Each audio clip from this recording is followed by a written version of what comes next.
कहवा से आवेला आयोजन बाजन कहवा साजन लोगना।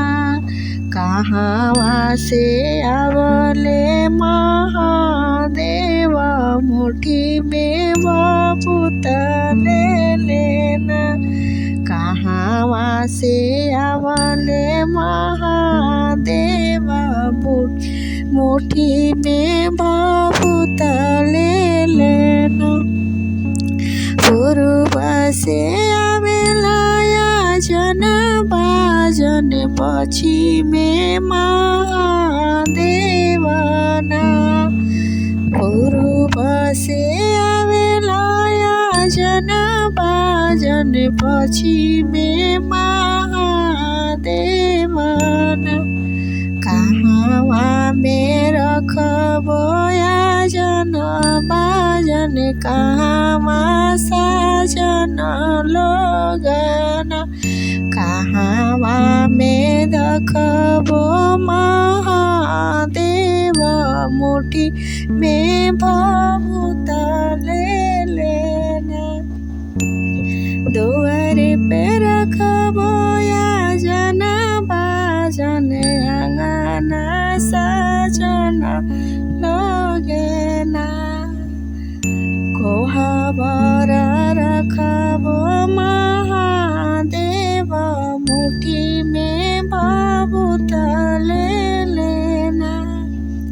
काई खियाई आयोजन बाजन कौरो साजन लोगना।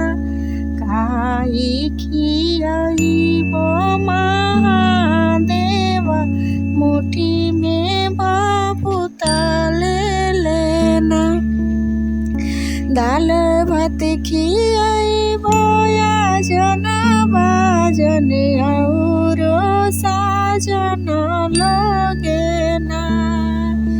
भांग के गोलावा खियाइबो महादेव मुट्ठी में बापुत ले लेना।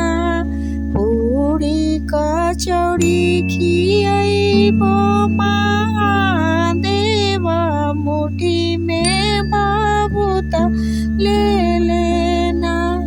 काई जे देबो आयोजन बाजन औरो साजन लोगना। काई जे देहबो महादेव मुट्ठी में बापुत ले लेना। पैसा जे देबो आयोजन बाजन औरो साजन लोगना। गौरी जे दिहबो महादेव मुट्ठी में बापुत ले लेना। कहवा से आवेला आयोजन बाजन औरो साजन लोगना।